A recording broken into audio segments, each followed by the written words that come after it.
A few years ago, I wrote a piece in Skeptophilia about people who believe that they're channeling the ghosts of dead writers, artists, and musicians, giving you the opportunity to enjoy further works by dead creative types. So according to these people, Beethoven is still composing, not just decomposing. Boom, boom, psh. One of the people I looked at was Rosemary Brown, a British housewife who lived from 1916 to 2001, and whom, despite little musical training of her own, was writing, or I suppose transcribing is a better word, works by Bach, Liszt, Chopin, Debussy. Some people have been extremely impressed, even baffled by her ability. Her biographer, Elaine Gush, said the following: "It would have been difficult for even a very able and well-trained composer to come up with them all, especially to produce them at the speed with which they came through." Not everyone is as taken with her compositions. Andre Previn, the conductor of the London Symphony Orchestra, said, "If the new compositions are genuine, they would best have been left on the shelf." So this is one of those enduring mysteries that the true believers think is absolutely convincing and the skeptics tend to scoff at.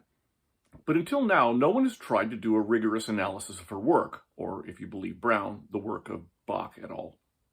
Enter Carleton University PhD student Errico Bonfim.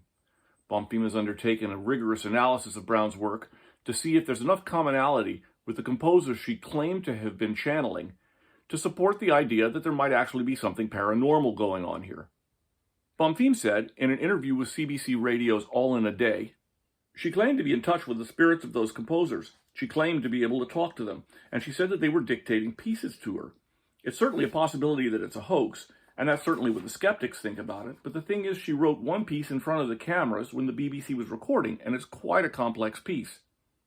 Bonfim believes that her lack of musical training supports the contention that what she's claiming is true.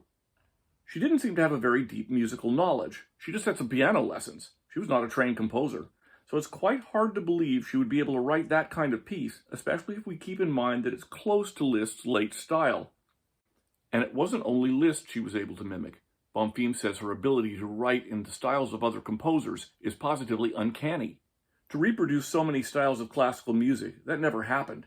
There's not any other case besides Rosemary Brown. There are many musicians that are able to imitate styles, but mostly it's a humorous practice, playing Happy Birthday to You in Beethoven's style, for example. But those are trained musicians, and they didn't show themselves to be able to write lots of new musical pieces in lots of different styles. Rosemary Brown's case is absolutely unique, and that's why I believe it really deserves close attention from musicology. I definitely approve of Bonfim's general approach. You shouldn't reject any claim out of hand, although some of them can be rejected pretty quickly. As Christopher Hitchens said, what can be asserted without evidence can be dismissed without evidence. Word analysis software has gotten pretty sophisticated and is able to detect the writings of particular authors simply by word choice, sentence structure, and so on. I know much less about the ability of a musicological software to do the same thing with composers, but I would imagine that the ability is out there. My intuition is that Rosemary Brown was simply a talented fake, or possibly delusional. But intuition isn't evidence, and it'll be interesting to see what Bonfim comes up with. And if there are new compositions by composers who are deceased, no one would be happier than me. I've pretty much run out of new things by Shostakovich and Prokofiev and Vaughan Williams, and I would love to hear what they're doing now. And it would also mean that my career as a writer wouldn't be over when I die. It might be harder to find a publisher, though. I'd have to find some talented medium to act as my locum. If you enjoyed this video, please give us a thumbs up. Our resources are down there, and please subscribe to our channel. Thank you.